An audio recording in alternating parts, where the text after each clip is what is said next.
Greetings all. Today is Saturday, November 11th. And guess what? I forgot that it was Saturday again. I mean, I kind of knew it was Saturday because I fixed my calendar. But I kind of always forget what I do on Saturdays sometimes. And that's my vlog. So today we're doing the vlog. I have owies all over me. I don't know what's going on. I'm not eating gluten again. Haven't been eating it for a while. Cut off the soda because that tends to make my face horrible. Caffeine especially. My hair needs to be redone, which I might do this week if I feel like it. So the topic today is humans versus animals. And you might ask, why did I put it that way? Because I used to be a vegan.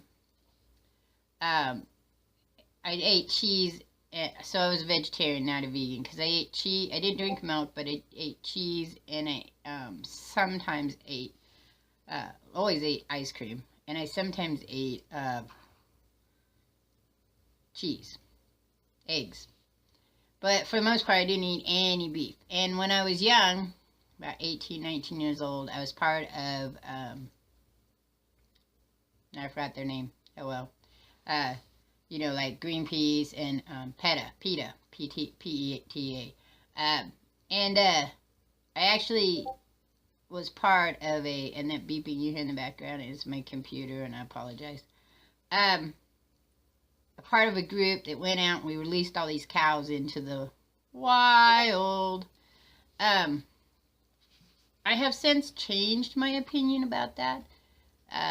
I don't think it's because I was lazy. I know a lot of vegans and vegetarians say it's because you're lazy when you start to think this other aspect rather than the one that they kind of want you to.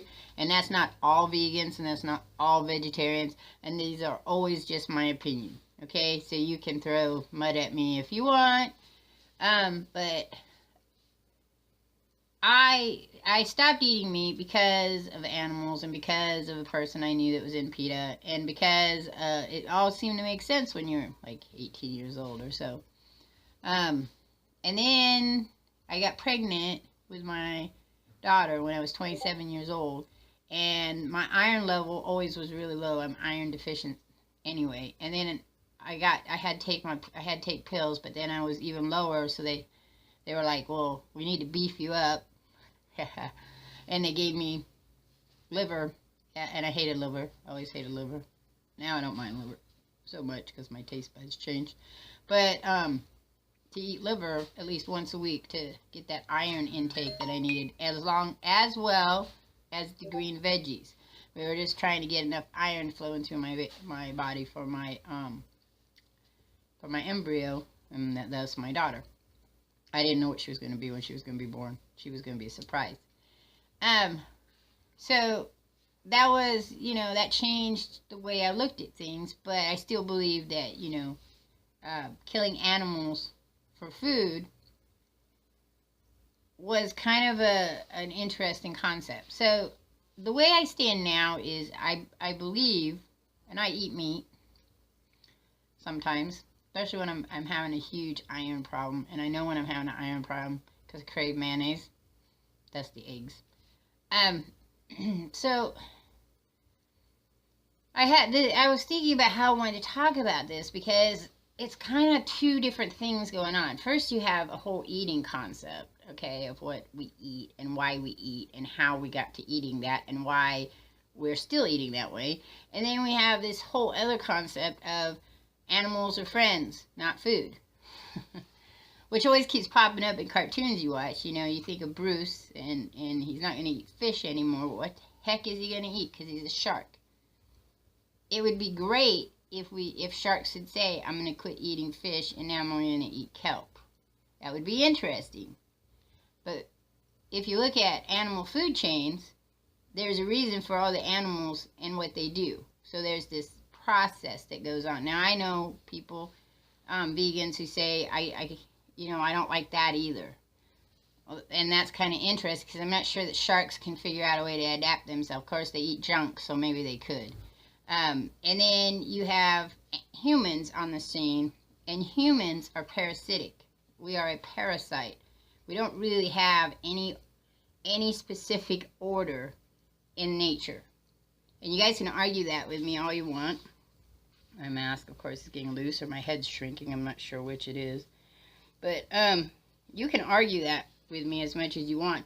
But research shows that if humans weren't here, there is a likelihood that there'd be a lot more species that would be here, or in more abundance. We tend to kind of eat off the earth, but don't really give anything in return. And that's parasitic. It could be a symbionts. But usually symbionts give something in return, and we're not really giving much in return, no matter how you look at it. We're doing a lot of taking, but we don't really do much. At this point in time, we're not really doing much that's helping the earth. Now, maybe in the far back past we did, and maybe in the far future we will, because we're going to start realizing that we need to somehow nurture and nourish the earth and all the things on it so that we can continue to have an earth. I'm not sure, because I can't see that far, and I do know that in the past it was different. So, when I thought about humans versus animals, though, I was thinking about, there's a guy that wrote, and I listed it a way back, who said that the difference between humans and animals was our ability to believe stories, to create and build stories that had some basis in our world.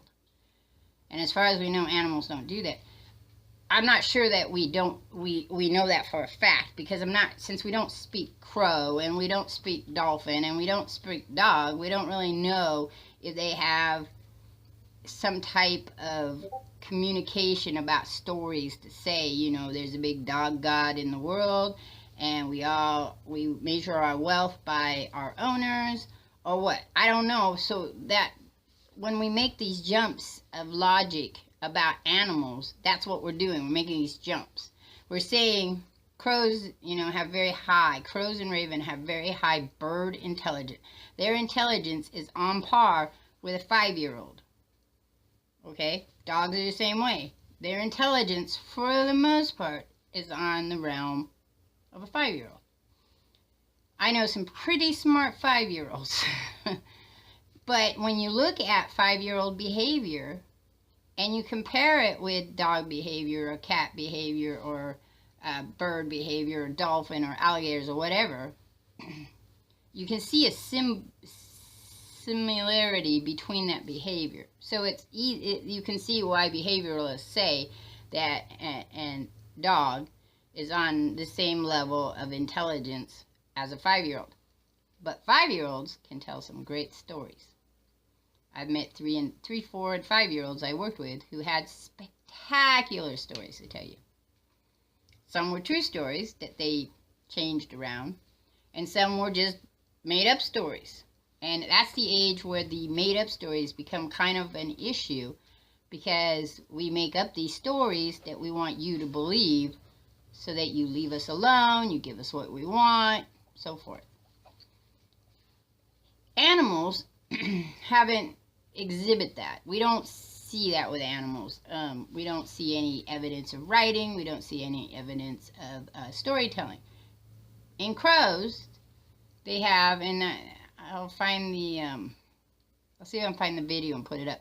In crows, they have found that there are different dialects in communication among crows. So the question then becomes, if animals are as smart as we are, then why did they choose to be animals? Why are they still where they're at so many thousands and thousands of years?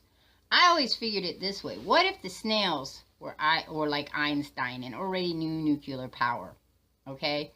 But because they don't have the same arms and fingers and toes as we do, and they don't communicate the same way we do, we assume, we try to make a logical leap that they don't have that ability. I don't know that I agree with that, since there's no evidence one way or another. There's no evidence that says that crows aren't telling bedtime stories to their baby crows in the nest about the rest of the world. There's no evidence that shows that worms don't somehow rub up against each other and communicate, you know, love stories. We don't have the ability to decipher their languages enough to make that assumption. We can only guess. And that's why we get very excited when you find out that orangutans or apes or monkeys can sign language, because that means we have a breakthrough in that communication barrier that we've had between animals and humans. So I have always said, since becoming a meat eater again, that when the cow tells me that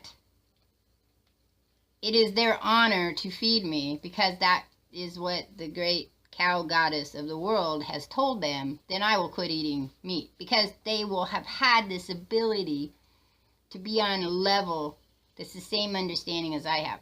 Now that's really, for me, even for me, I will say this, that's really a really egocentrical point of view, because I'm only thinking on it based on me, and I'll admit that right off the top.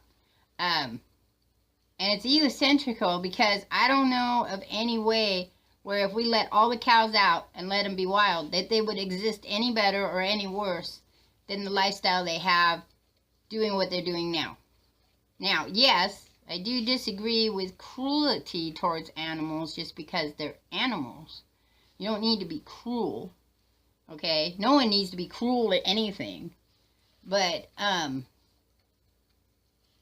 don't think that we can distinguish between humans and the other animals of the world when we ourselves are animals and we've just learned a different way of being on top. I mean, because research shows that, you know, humans didn't drink milk to begin with. They only drank human milk. And then at a certain age, you know, the human milk stops producing. The children would then go on and eat. We don't really know if the first humans that walked the earth, the baby humans drank human milk till they were 5, 6, 7, 8 years old. And then when their teeth came in, they ate everything else. Or if there was a set period of time that the hormones in the mother human said, whoop, it's all done, go away, goodbye, and now I'm on to having my next baby.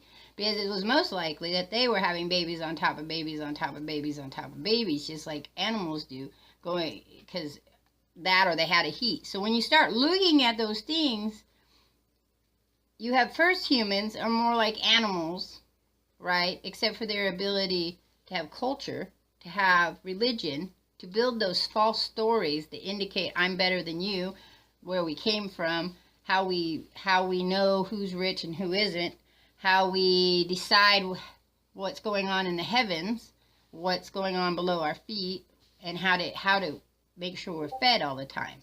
So when we look at those kind of things, and then we compare them to creatures that are doing the same thing they did for thousands upon thousands upon thousands of years, that's the only thing I can think of that kind of distinguishes us, is that we learn to pull ourselves apart and move up on the chain, move out of the chain that all the other animals were on. I think these thoughts, among other thoughts, in my head all the time. Because I have a very, very close friend who's a vegan, and she is a staunch believer in that that animals are the same as humans, that they have the right to have their babies be raised with them, and that the babies then go on and do their thing and then be thing. I would be 101% behind that if, one, we had fake food so we could remove ourselves even further from that chain, and two, if we knew for a fact that the animals and somehow felt they were being imprisoned. I mean, same thing with the animals in the zoo that we put there to protect them because we totally destroyed them. And then we were like, oops, guess what? If we don't have these don't live. These are so pretty. Let's put them all in the zoo. Because originally the animals in the zoo were there because they were pretty, they were dangerous, or somebody really liked them and thought they were cool. There's a lot of animals we have decimated that nobody put into a zoo. I think of gophers in the United States West when people were moving through, and they just decimated them. They killed them. They got rid of them because they wanted to put their farms and their ranches out. And even now, you know, with ranchers, how they feel about the coyotes and the wolves and the cougars and anything that's going to eat their cattle that they're going to sell to us for profit. I have a hard time with that whole system. I don't think that system should be in place. I think there's two systems that should be in place. One, all animals roam free, and you either farmers and ranchers, and if you're any of you out there farmers and ranchers, I apologize for this, they could go out and kill them, kind of like they do now, and sell them to a small percentage within their area. Or every one of us has the choice to buy a pig, buy a cow, buy a whatever, have it raised, have it killed, and fed to us. Those are the two ways I would prefer to see it. If I had to raise my own food, I probably wouldn't eat meat. I'd eat eggs. I'd probably eat fish. And that'd be about it. Maybe snakes. I'd probably eat snakes. Not because I don't like snakes, just it's that, again, when we're talking about creatures having connection, I'm not sure snakes have the ability, because I don't know that it's important to their survival to have a connection with anything but what they're going to eat, them and what they're going to eat. And humans, because of the way we have removed ourselves from that animal component, okay, we believe that everything is like humans, when really everything is like animals. I don't know, and I've seen videos where extraordinary animals have done extraordinary things, but they're extraordinary, just like I've seen extraordinary humans do extraordinary things, but they're extraordinary. So where does this all go in this vlog? Not really anywhere. It's just ramblings of my head about humans versus animals. I don't condemn you, and I don't want to be condemned. I don't condemn people for eating animals or not eating animals, or not eating fish or eating fish, or I don't condemn you for not eating them because of your religion. I don't condemn them for you not eating them because you believe that it's wrong. I don't condemn you if you raise them. I do believe that we need to make it more like their normal lifestyle, but I don't think domesticated cows have a normal lifestyle anymore, or domesticated chickens. They've been modified too much. I don't know that, pigs the same way. I don't know that the pigs that they use for pork and turkeys, because I once worked on a turkey farm, and turkeys aren't very smart. The turkeys you eat for Thanksgiving, there are no brains in those birds. They have pretty much modified them out. Those birds could not run wild and be free. They would die. They're like the old joke about the chicken standing on the side of the road, right? That turkey would just fly right past that chicken, wouldn't even care about being ran over. Turkeys, domesticated turkeys are pretty blank. They've eliminated everything they possibly would need in life. And all they do is they get hatched from an egg, they get fed, they get killed, and you eat them for Thanksgiving. Or other things. I mean, that's the thing. So, should we all cry about that? No, because we modified them. There's wild turkeys out in the world that are wild, that are doing just fine, as far as I know. I don't think any of them are an endangered species. You don't see a lot of them, but they're pretty pretty. They look a lot like something between a pheasant and a peacock. They don't have, the males have that beautiful plumage, like a peacock does. I always thought of the wild turkey, as the one you see that beautiful feather, as an American peacock.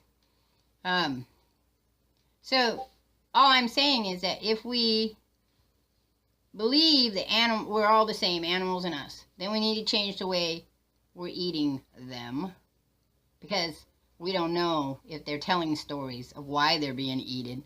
Oh no, Junior, you'll be leaving soon because the great goddess, blah, blah, blah, will be coming to get you and make you into pork sandwiches. We don't know that. We don't know if they're saying that. But if they are, then to me that means we need to stop eating them. Anyway, that's it. This is a long one. It's a lot of thoughts on it. If you have any thoughts, go ahead and leave them down below. I do never condemn anybody. I don't get mad at anybody. You have your beliefs. I have mine. I'm just sharing you some of mine. So, I'm out of here. Y'all have a nice weekend, and I'll catch you on the flip side. Peace. I'm having a real hair day.